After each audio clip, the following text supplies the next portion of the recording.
Sanibonani balingani mabhungu namatshitshi. Igama lami nginguSpooky N isiZulu. Siyaqhubeka nokucubungula sihlaziye sichaze umbhalo wobuciko obizwa ngokuthi Zihlangene Phezulu obhalwe nguSibanyoni MB. Sizoqala lapho sagcina khona. Kufundeka ngalolu hlobo. Ngenxa yalezo zinguquko akazange esakwazi ukubuyela ekufundiseni.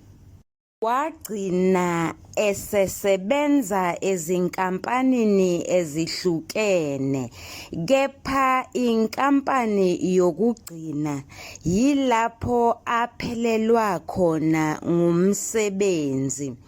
Besebenzisana kakhulu nezimayini nokuxhumana nemiphakathi.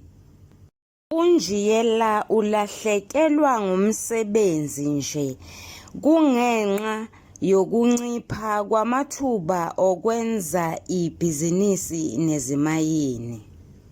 Ngenxa yokuthi uThuthukani wayesebenzela inkampani engesona isikhondlakhondla kwezomnotho.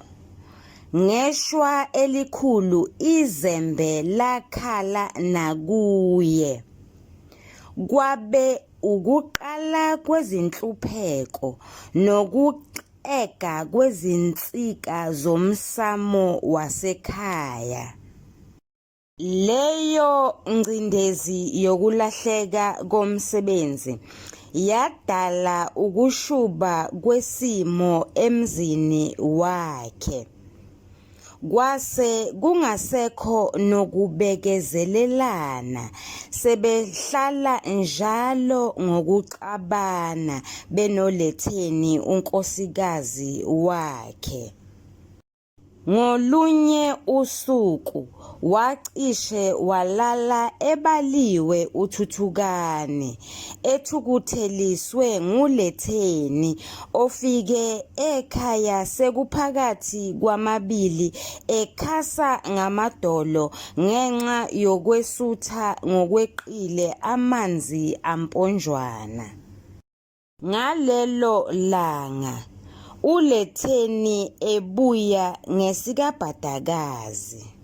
Wayehambe ekuseni eshiye udadewabo endlini owayefike ngokuzovakasha ngaphambi kosuku lwayizolo. Sizokuma kancane ukufunda, sichaze, sicubungule, sihlaziye. Umbhali wethu uSibanyoni MB singametha simbize ngelinye igama, singasebenzisi kuphela leli gama elithi ungumbhali, sisebenzise igama elithi ungumlandi. Umbhali wethu ungumlandi wesithathu. Sisho ngani? Sisho ngoba umlandi wesithathu uyakwazi ukubona izinto ezenzeka ezindaweni ezahlukahlukene. Ake sithasisele ngalokhu okubhalwe kulombhalo wobuciko. Umlandi wakwazi ukubona uThuthukani eqa uthango lwakwabo ekhasini lesishiyagalolunye. Ekhasini leshumi umlandi aveze ukuthi kwabo bekuyindawo ebizwa ngokuthi yiseMahasoni. Kodwa-ke umlandi aphinde akwazi ukubona uThuthukani esehlala eWattville. Umlandi aphinde akwazi ukubona uThuthukani ngenkathi edingisiwe ebhacile kwamanye amazwe. Ekhasini lesishiyagalolunye umlandi uthi nasekubhaceni bebephilisa okwezinyoni. Umlandi aphinde athi ekhasini leshumi ngenkathi behlala bebhace eSwazini kanye noLetheni baqomisana baphinde khona lapho baganana base bebuyela eNingizimu Afrika. Yingakho sithi ungumlandi wesithathu ngoba uyakwazi ukubona izinto ezenzeka ezindaweni ezahlukene. Lo mlandi-ke unemisebenzi. Umsebenzi wokuqala awenzayo usixhumanisa nabalingiswa. Hayi-ke vele usuzwile ngoThuthukana ngithi wena njengomfundi-ke manje ake umchaze uThuthukani. Okwamanje simbona evezwe ngezenzo zakhe. Mhlawumbe sizothi masiqhubeka nokufunda simbone evezwa efuze igama lakhe. Sizobona uma ngabe kukhona lokho uma siqhubeka nokufunda. Ake phinde siboneke umlandi-ke manje uyangenelela ngokusebenzisa isu lokuchaza. Bheka amanothi ahambisana nale video ukuze kucace ukuthi sikhuluma ngani. Siphinde siqhubeke nokufunda. Mhlawumbe omunye athi hawu uLetheni umshiyeleni phela nakhona lapho vele usivezele abalingiswa ababili okwamanje uLetheni kanye noThuthukani. Asiqhubekeni-ke nokufunda. Qala lapho sigcine khona. uThuthukani wamchazela sonke isimo ngendlela abaphethene ngayo noLetheni.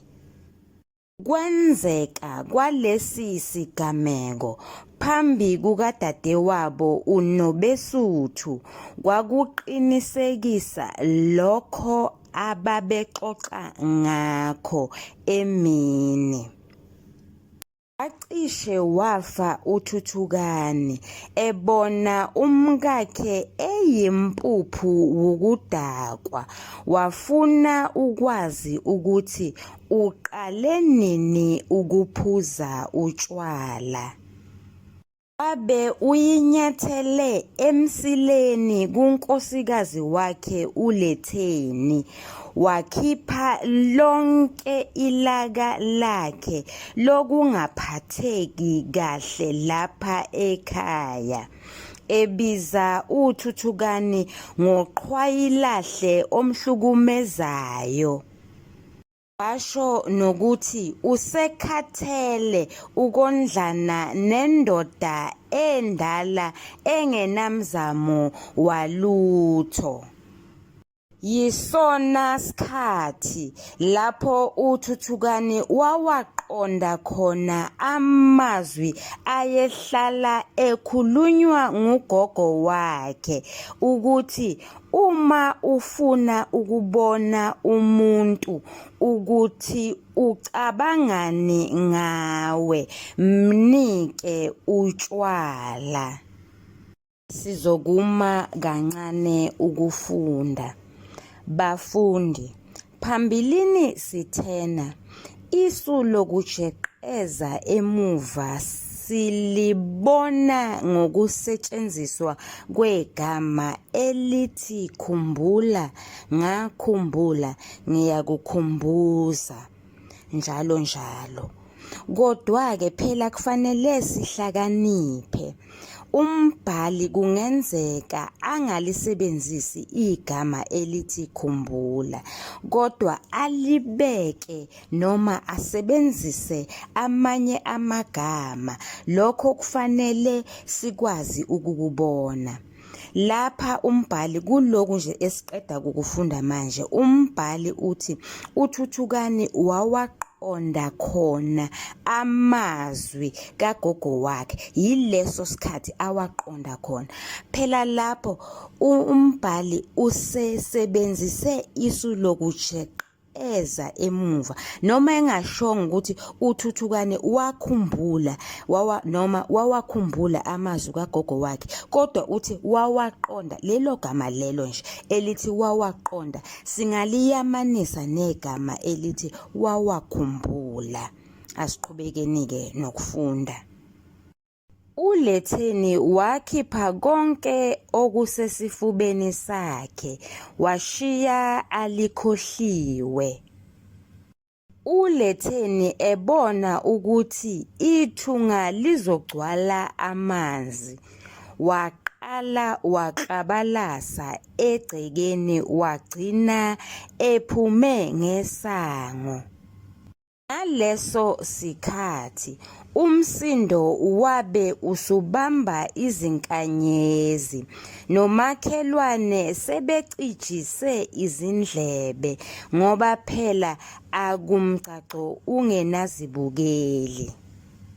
uThuthukani wathukuthela wathelwa ngamanzi, wathatha igotshwa endlini, wambamba ngesidlozane emsongela ngokumnquma uqhoqhoqho uLetheni.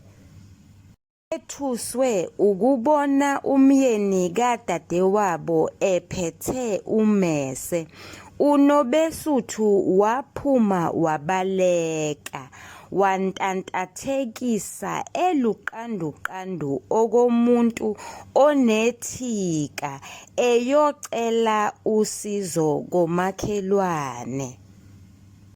Wayefanele ukwethuka ngoba engacabangi ukuthi isimo sesibucayi ngaleyo ndlela.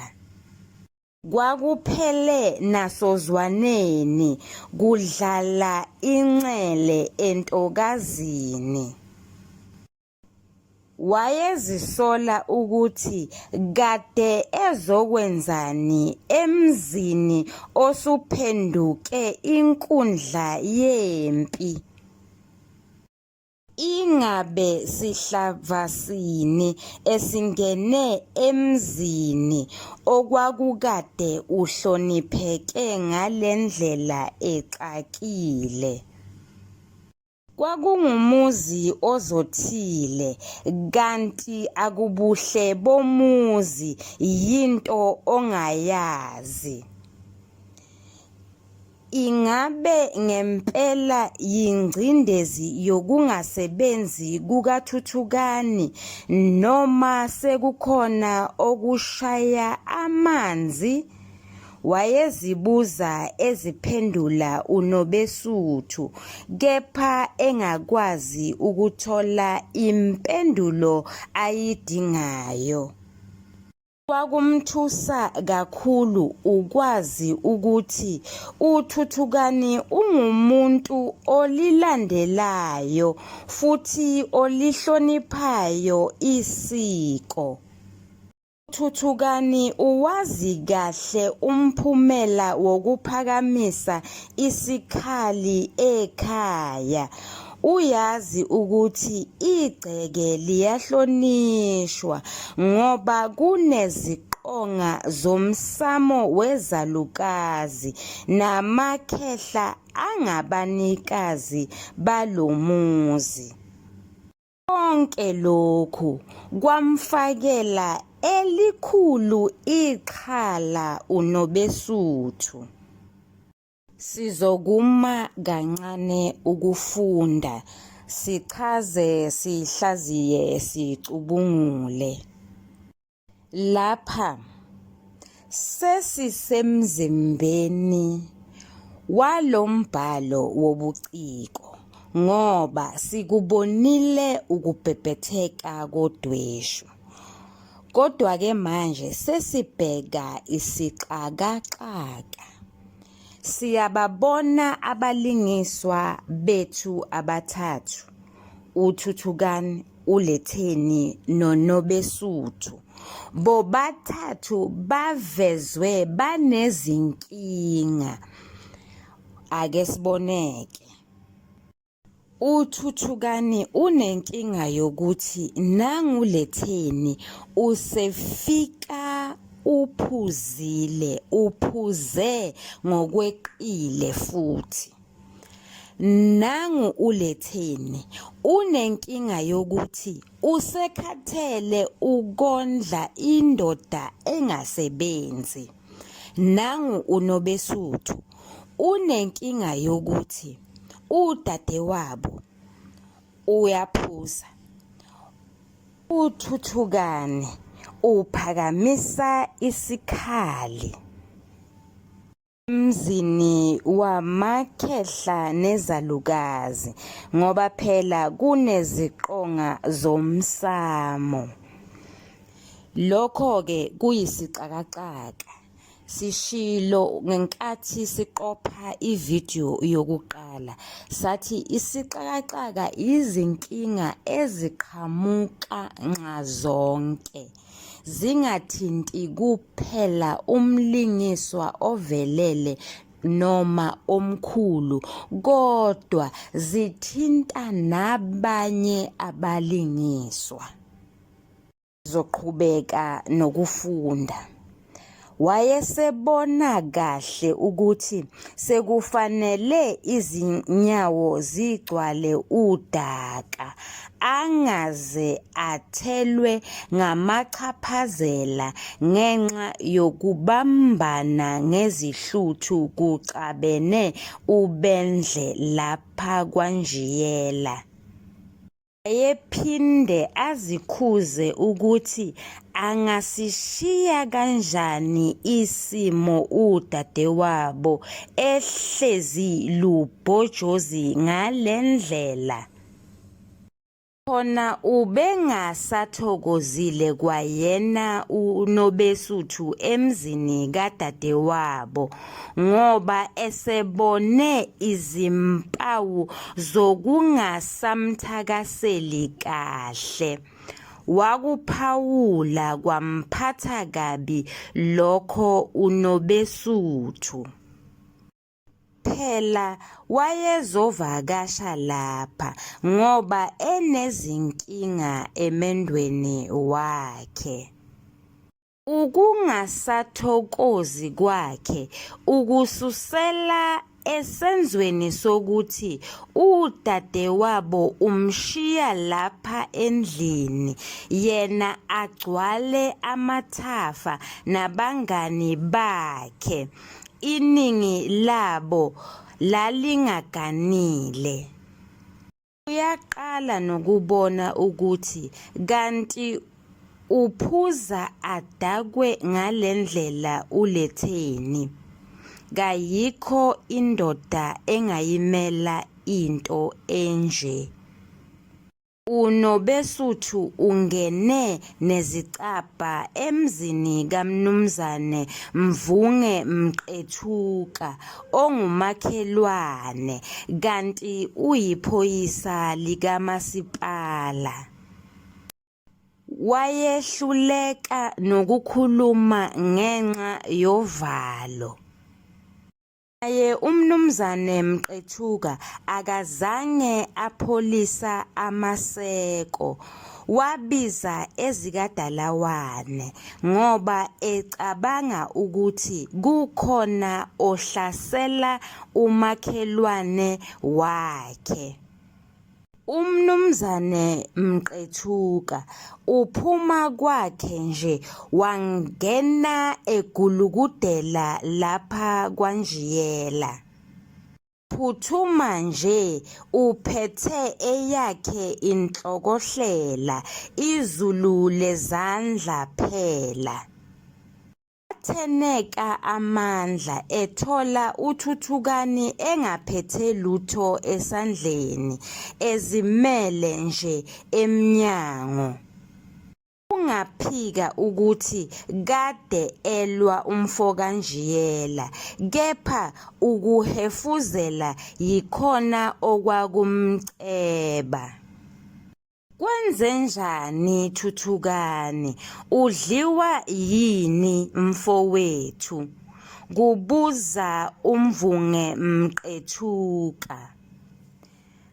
Mvunge, ngicela ubheke mina bese ubheka lo mphongolo wotshwala ophambi kwakho. Wena-ke ozothatha isinqumo sokuthi kwenzekani, kuphendula uThuthukani. Ngokuphazima kweso kwatheleka isikhonyane sezikadalawane zafika zingasadle nkobe zamuntu. Phela kuyaziwa ukuthi umuntu ophethe isikhali uyingozi enkulu, kungakho namaphoyisa afika ngobuningi.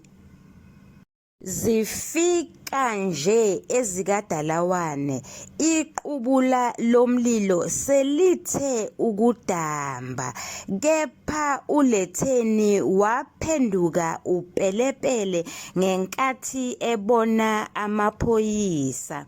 Izinyembezi zotshwala zase zigcwele ubuso okomuntu ethelwe ngamanzi kade equlekile. Zahlehla izihlathi zithola kukhona elinye iphoyisa ezilaziyo, uMnumzane Mqethuka.